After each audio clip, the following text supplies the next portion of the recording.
ಜೀ ಕನ್ನಡ ವಾಹಿನಿಯಲ್ಲಿ ಪ್ರಸಾರ ಕಾಣುತ್ತಿರುವ ಅಮೃತಧಾರೆ ಧಾರಾವಾಹಿಯಲ್ಲಿ ಕ್ಯಾನ್ಸರ್ನಿಂದ ಭೂಮಿಕಾ ಸಾವನ್ನಪ್ಪುತ್ತಾಳೆ ಎಂಬ ವೀಕ್ಷಕರ ಲೆಕ್ಕಾಚಾರ ಉಲ್ಟಾಗಿದೆ.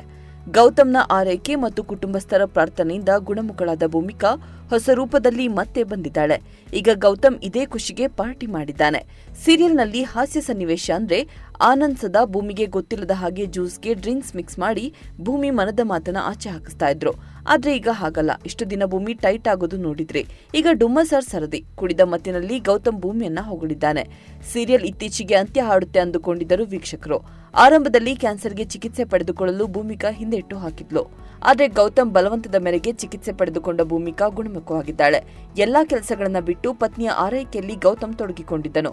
ಗೌತಮ್ ಆರೈಕೆ ಕುಟುಂಬಸ್ಥರ ಪ್ರಾರ್ಥನೆಯಿಂದ ಭೂಮಿಕಾ ಸಾವನ್ನೇ ಗೆದ್ದಿದ್ದಾಳೆ. ಕ್ಯಾನ್ಸರ್ ವಿರುದ್ಧ ಧೈರ್ಯದಿಂದ ಹೋರಾಡಿದ ಭೂಮಿಕಾ ಸಾವಿಗೆ ಸವಾಲು ಹಾಕಿ ಗೆದ್ದಿದ್ದಾಳೆ. ಅಷ್ಟೇ ಅಲ್ಲದೆ ವೀಕ್ಷಕರು ಕೂಡ ಭೂಮಿಕಾಳ ಹೊಸ ಲುಕ್ಗೆ ಕಮೆಂಟ್ ಮೂಲಕ ಮೆಚ್ಚುಗೆಯನ್ನು ವ್ಯಕ್ತಪಡಿಸಿದ್ದಾರೆ.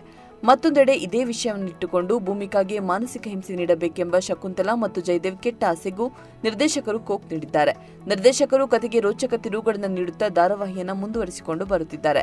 ಜಯದೇವ್ ಮತ್ತು ಶಕುಂತಲಾ ಗೌತಮ್ ಫ್ಯಾಮಿಲಿಯನ್ನ ಬೀದಿಗೆ ತರುವ ಹುನ್ನಾರ ಮಾಡುತ್ತಿದ್ದಾರೆ. ಇಲ್ಲಿಯವರೆಗೆ ಅವರಿಬ್ಬರು ಹೇಗೂ ತಪ್ಪಿಸಿಕೊಂಡಿದ್ರು. ಅದರಲ್ಲಿಯೂ ಜಯದೇವ್ ದಿಯಾಳ ಕೊಲೆ ಮಾಡಿದ್ದು ಇನ್ನು ಯಾರಿಗೂ ಗೊತ್ತಿಲ್ಲ. ಶಕುಂತಲಾ ಕುತಂತ್ರ ಕೂಡ ಬಯಲು ಮಾಡಿ ಆಕೆಗೂ ಮಗನ ಜೊತೆಗೆ ಜೈಲುಟ್ಟ ಮಲ್ಯ ಹಾಕಿಸುತ್ತಾಳೆ ಅನ್ನೋದು ಕಾದು ನೋಡಬೇಕಿದೆ. ಇನ್ನು ಅಮೃತಧಾರೆ ಧಾರಾವಾಹಿ ಜೀ ಕನ್ನಡ ವಾಹಿನಿಯಲ್ಲಿ ಪ್ರಸಾರ ಕಾಣ್ತಾ ಇದೆ. ಛಾಯಾ ಸಿಂಗ್ ಭೂಮಿಕಾ ಎನ್ನುವ ಪಾತ್ರದಲ್ಲಿ ಕಾಣಿಸಿಕೊಂಡಿದ್ದಾರೆ. ಈ ಧಾರಾವಾಹಿ ಜೀ ಕನ್ನಡ ವಾಹಿನಿಯಲ್ಲಿ ಸೋಮವಾರದಿಂದ ಶುಕ್ರವಾರ ಸಂಜೆ 7 ಗಂಟೆಗೆ ಪ್ರಸಾರ ಕಾಣ್ತಾ ಇದೆ.